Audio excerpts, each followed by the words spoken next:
What's the strangest thing you've ever been caught doing?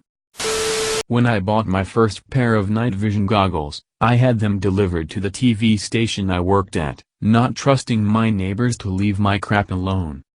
So, I took a break and tried them out in the only truly dark room I could find. The men's room.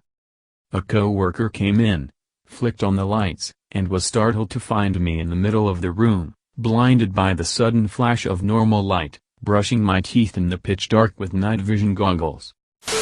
As a pet sitter, sometimes you get lonely when the majority of your interactions are with animals. So, to combat this, I sometimes pretend to be the inner voice of whatever dog I'm walking, responding out loud to whatever they're sniffing or whatever grabs their attention. Each dog has her own weird voice as well. More than once people have walked around the corner to hear me doing this. It was 3 a.m. and 15-year-old me was taking a shit and got a blood nose. Now for context, I get real bad nosebleeds and usually just keep my head up and it goes away. Well, I was bored. So I thought, what if I just keep my head down and let it drip? I know. Very stupid. Blood was all over the floor. I had every intent to just clean it up with tissues and flush it, no evidence of my little experiment. What I didn't know was that my mom was actually awake and was waiting for me to finish in the toilet for her turn. I didn't lock the door because it was 3 a.m. and I didn't think I needed to. Well. She opens the door. Semen Demon 16, why are you taking so L? She sees the blood, starts freaking TF out. Thinks I'm either dead or dying. I start yelling trying to explain myself. Mom starts crying thinking she's gonna lose her son. My sister walks out her room from the crying and the yelling. Sees the blood.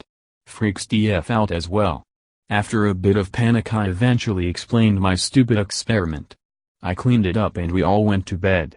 But I don't think anybody slept after that traumatic experience. One time my girlfriend and I had just left the house. She then remembered she needed something and went back in. Now, our house, Golders Green, London, was semi-detached with the neighbor's house. The neighbor's motorbike was kind of in our shared front yard. Since I was waiting for my girlfriend, I decided to sit on the motorbike. I heard the front door of the house close behind me, so, trying to be funny for my girlfriend, I leaned over the tank of the motorbike and started pretending to rev the throttle and making vroom, vroom motorbike noises. Like, really getting into it. I didn't hear any laughing, so I turned around and it was actually my neighbor standing there with this WTF look on his face. When I was around 10 years old I was getting curious about sex, so I decided to look it up in the dictionary. Wouldn't you know it, my ultra-conservative mother walks in the room, so I try to play it off like I was looking up the Haida Native American tribe. She called me out for being in the S's, but I doubled down and pretended I was possibly dyslexic. What a tangled web I wove. Was at the driveway at Wendy's and had exact change. As I was switching the money one hand to another, the quarter slipped in between my legs and I went to grab it, but it slipped down further and the guy comes to the window as I have one hand full with cash and the other hand in between my legs trying to grab the quarter. He looked at me and said, "I'm not even going to ask," and I just said the quarter fell between my legs. I have exact change. I got it and handed it to him, pulled up to the next window to get my food, and it said what he thought he saw me doing. So embarrassing. I was called in to assist my wife with putting together a friend's baby shower when her helper bailed at the last minute. My job was to prep the dirty diaper game, which, if you've not heard of it, is played like this. An assortment of name-brand candy bars and chocolates are unwrapped and then mushed into a diaper so as to resemble a baby's dirty diaper. The game participants then assess the contents of each dirty diaper and have a guess at what candy bar might be lurking within. Whoever has the most correct answers wins. Now, seeing that I was called in at the last minute, I had to complete the task while at work. So there I was, in my office. 15 or so diapers laying open on my desk, sleeves rolled up, hurriedly rolling what appeared to be a gooey, nutty turd in my hands. When my boss walks in. We make eye contact. He glances at my work, looks at me as though I am dangerously unstable, then slowly steps back out of the office without saying a word. We've never spoken of it. I picked up a pizza, was super excited to eat it, so I put it in the passenger seat and said something along the lines of "I'm gonna take you home and fuck you up." Hyping myself and the pizza up, of course. I then saw that my window, and the window of the next car, was open. A woman watched and heard me talk dirty to a pizza. Another time I accidentally made eye contact with a woman while I was licking my lips after taking a sip of an Arizona tea, and she looked extremely offended by that. That was all in her head though, I'm still in denial. When I was 15 or so, my mom used to babysit the neighbor's toddler. He was potty trained but sometimes reverted back to peeing on the floor.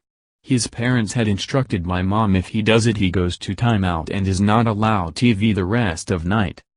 I was watching a movie and the kid started bugging out wanting to watch Elmo or some shit. My mom told me to give up the TV. So I went into the kitchen and peed on the floor, then went downstairs and waited.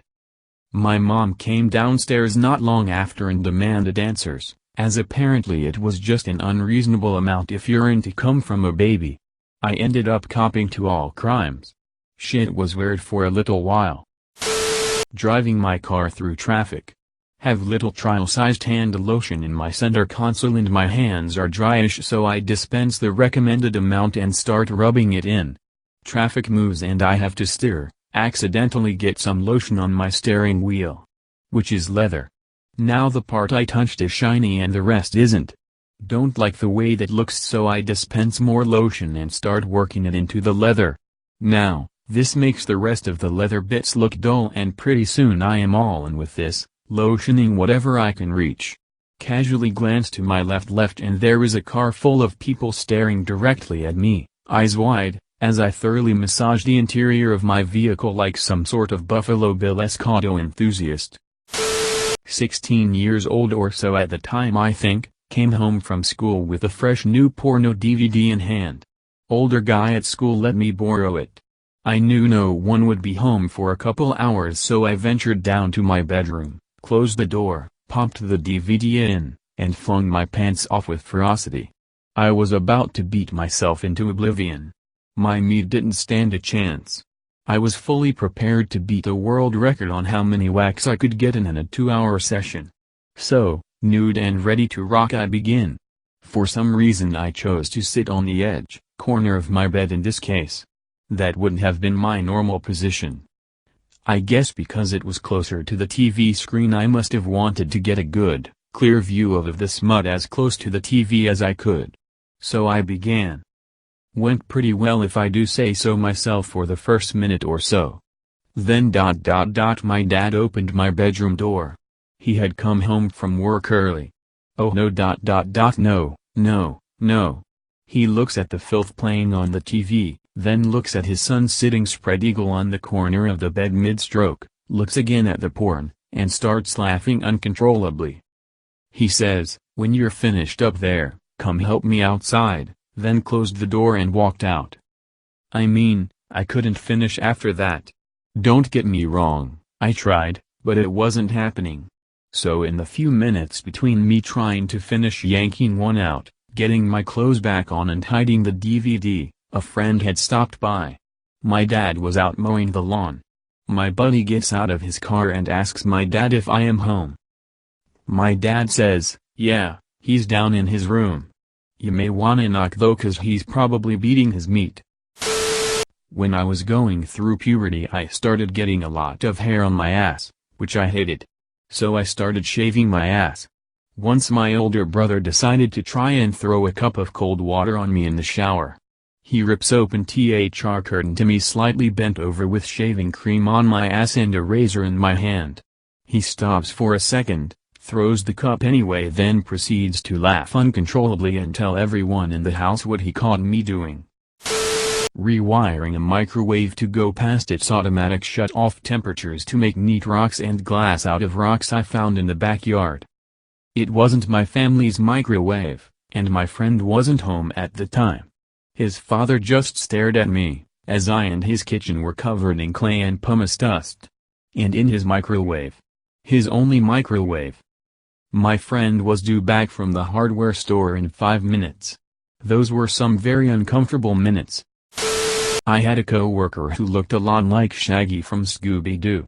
I mentioned it to him once, and he said he gets that a lot. I got to talking to him about beef jerky, and how I had recently tried it for the first time. I explained that I wanted to try it because it's probably the closest human equivalent to dog treats. Of course I never will, but I've always been curious about eating dog treats. And just as I finished that sentence, the general manager walks by and catches the end of what I had just said. I proceeded to laugh and walk away because I love when people walk in on conversations at the most confusing possible moment. When we were in our 20s, a good song came on the radio and I was trying to make my brother dance to it. I put my hands on his shoulders and was moving him back and forth. My parents saw this and had a strange look on their faces. I asked what was wrong and they said we thought you were choking him. Guess I should learn better dance moves.